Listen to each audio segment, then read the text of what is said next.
Download the AllStar app. Make your picks for UFC fights, challenge your friends, level up and win prizes. Link in description. Get it now. Preston, let's start with earlier this year, man. In January, you took a fight against Matthew Semelsberger. There were some circumstances around that fight.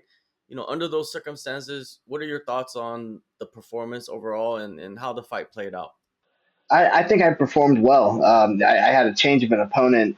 I want to say it was about a month out, and I think that I went out there a little nervous, but I think that played to my advantage because it was just enough nerves to keep me sharp, keep me fast, keep me strong, and it was one of my best performances to date. Semelsberger, he's like a super tough guy, right? Super dangerous. Was there anything that you found in particular that was effective against him? Um, like you said, he was pretty solid everywhere. He had a really strong clinch. On the ground, he was really good at getting back up. There was no position I really saw myself really dominating in the fight. It was kind of he would match what I was doing. So if I would take him down, he was right back up. I did stay one step ahead, so I was landing more strikes. I was definitely getting the takedowns and stuff, but his toughness was just crazy. Again, I know I hurt his arm twice. I hurt his arm with the Kimura and I hurt his arm with the armbar. And I think a lot of people they were uh, they were surprised by that performance. You know what I mean? I think you were the underdog going in for in a lot of people's eyes. Even if it was short notice, and you just went out there and just like performed. Like, how much growth did you have in that fight? Right. And I've been the underdog for, I think, all my fights in the UFC so far. So that's just more motivating for me. I haven't looked at the odds yet for my fight versus Oban yet. And what about the growth in that fight though? Like that fight, I think like there was a lot of growth. A lot of problem solving, and you got over all those you know equations, so to say.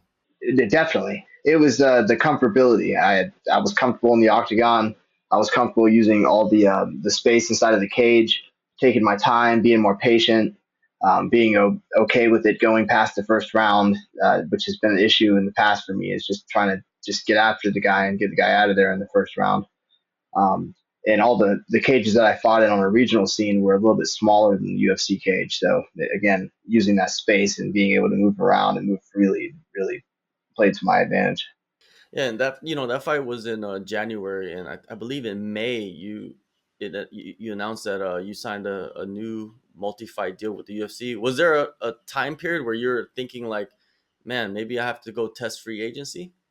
Um, Not really. I the whole time I knew that I wanted to stay with the UFC, and I was just waiting for my manager to get back to me and to tell me when my next fight was going to be. So I think he reached out to Sean Shelby and kind of said that I was ready to go whenever I was ready to fight again. And I did kind of take a little bit more time away than I would have liked to, but I've been training hard, and I've been this last 3 months has been just fully locked in training camp. And getting that second contract. I mean, nowadays I think a lot of fighters don't even make it to their second contract, and you getting yours. How did that feel? So it means a lot. It's definitely really cool to get that second contract, but I still treat all my fights as one fight deals. I want to go out there and make sure I perform because I know they don't keep guys around that don't go out there and do that. All right, man, you're going over to the UK for UFC 304. How it's an opportunity of a lifetime, right, to go over there and perform in Europe. Oh yeah, no, it's huge. I've never fought on a numbered card. Most of mine have been fight night, or all of mine have been fight nights for the UFC. Most of them have been at the Apex, so fighting in front of a crowd again, and also fighting on a numbered card with all the big names that I'm fighting on the card with. And the welterweight titles on the line for the main event, so that just makes it even more bittersweet. It does, man. And you're facing off against Oban Elliott. Thoughts on him and the fighting style? I think he's pretty well rounded. He knows how to grapple. He knows how to strike. He knows what he's doing on the ground. But I definitely see myself just like the Semelsberger fight, just a step ahead in every area. I think my striking is a little more sharp. I definitely can hit harder, I believe. And if you look at if you look at his record, he's kind of a decision guy. So uh, he's not really going out there and putting guys away. So not to say that he can't, because again, I'm not underestimating him. I know he's a great fighter, and I know he's got a lot of hype behind him. But um, I definitely feel prepared and I feel confident for this fight. I've been putting the work in with my team, Gracie Baja, Jacksonville, and also even today I just left, or not just left, but I just got home from Fusion in Orlando, and being out there working with killers like Philip Rowe, Julian Williams. There's so many big names on the mats. Oh yeah, without a doubt, man. That's a phenomenal place. I think Charles Johnson, he just recently fought the other weekend in Denver, and in his corner he had Julian Williams with him, and he's also part of another team in Michigan as well. So it shows you the type of talent that's at Fusion X-Cel. But going back to Oban, I mean, he did have one fight in Contender Series. He debuted, got both of those were wins, decisions. 30 minutes of tape, man. Anything particular that like stuck out to you about him that he does really well, maybe? He switches stances pretty well. He switches stances. I noticed in his last fight versus Val, and I'm pretty good friends with Val. I actually saw him today. He stayed orthodox for the most part in his last fight. In his previous fights, I've noticed that he kind of stuck with southpaw. So I'm interested to see how he approaches his fight with me, if he stands southpaw for the majority of the fight or if he tries to stand orthodox. But either way, I'm trained for both. We've been training a lot of southpaw stuff. Orthodox, fighting orthodox guys is what I'm used to, so I'm prepared for that as well. But that would say that's the biggest thing I've noticed in his style, is that he does switch pretty often, and he has a good jab from both stances. Now, most of his finishes are on the ground, man, and you're pretty good there as well. What do you think? How do you rate his grappling skills? Um, I think they're good. I think that I'm a little better on the ground, and I definitely feel like the ground, in my opinion, is a little bit less unpredictable as standing on the feet. There's those haymakers, those wild punches that can just kind of get through and clip you on the feet.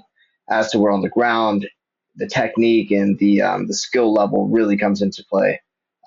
There's not much luck in catching guys in submissions anymore, especially at a higher level. But on the feet, you can always get lucky and land that one big haymaker. You got that puncher's chance.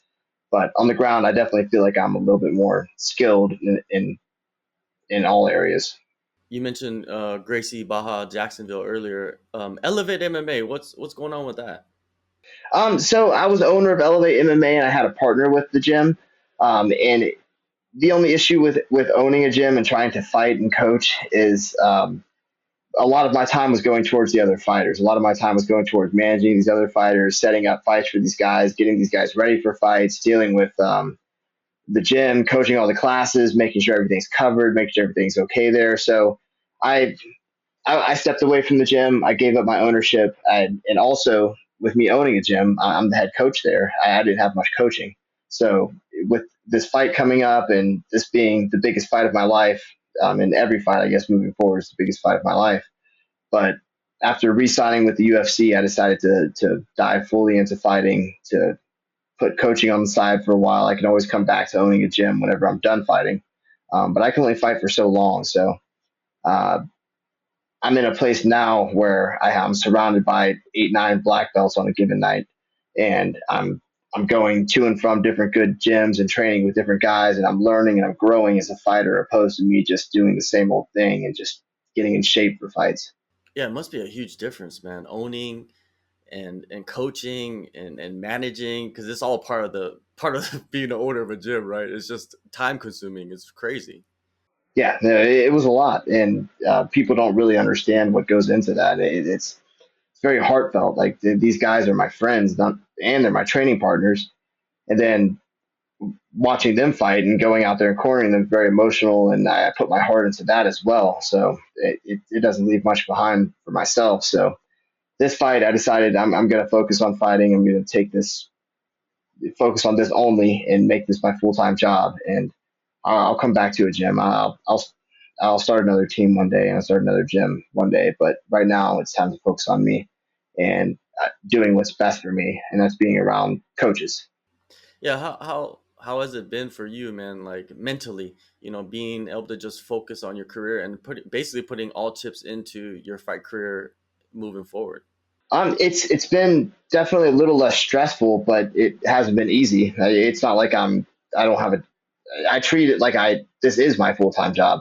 I it drives me crazy sitting still. So resting has been the hardest, I guess, hurdle to deal with this whole training camp because again, this is my full time job now. I want to train, train, train, do everything possible. If I'm sitting around, I get that feeling like I'm just doing nothing. So um, I've just given everything to fighting now. It's been nonstop training and almost overtraining a little bit, but um, UFC is really good about the supplements. Thorne helps out a lot, so and Icon meals.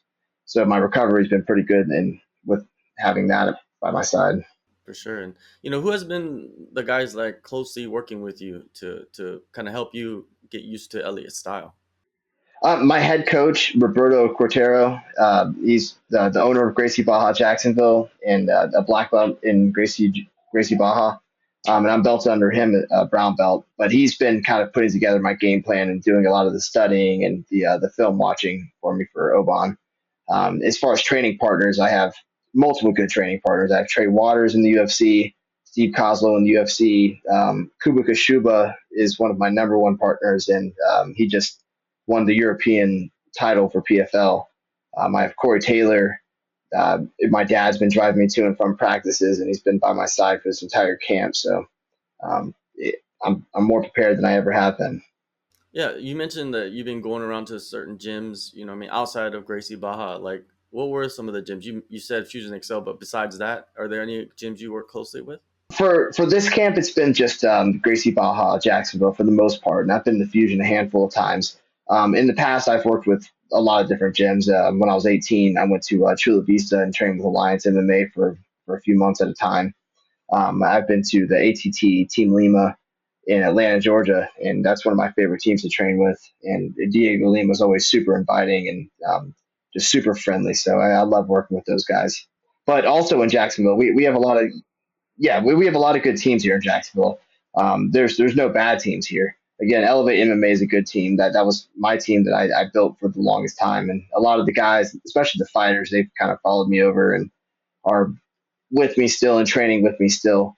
But again, we have to go where there's coaches, where there's good coaches, where there's black belts, where we all can grow, and it's not just me running every program. But again, we have 10th Planet Jacksonville is a great team around here. Gracie Baja is great. There's a lot of good gyms here in Jacksonville. Now, what are you expecting, man, out of yourself in this fight coming up?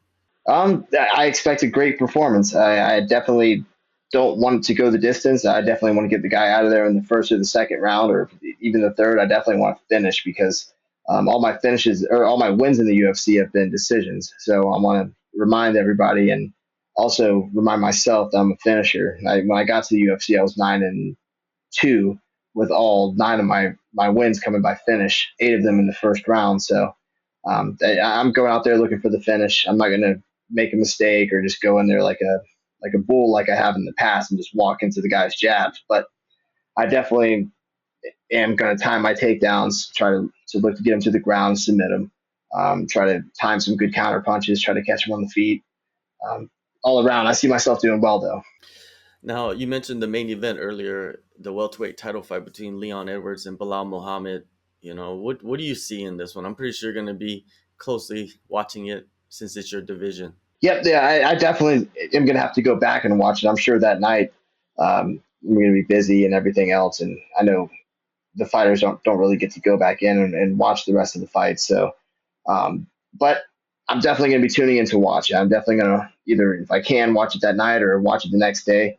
But in my opinion, I think Leon's going to take that fight.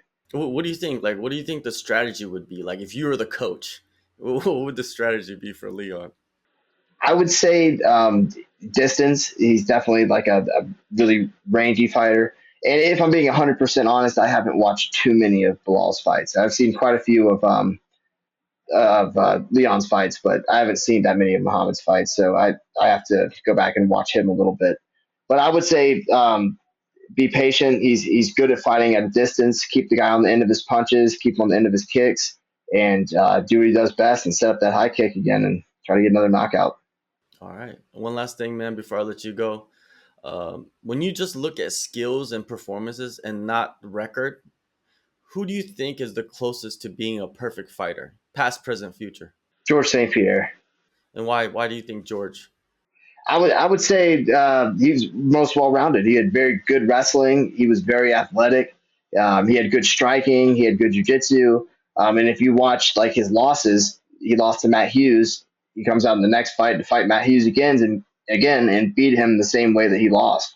So he's a fighter that is good in every area, and he works very hard. He's very athletic, and is willing to work on his weaknesses. If he gets caught in something, he goes and works on it, and then shows up the next fight and does that exact same thing that he got caught in to the other guy.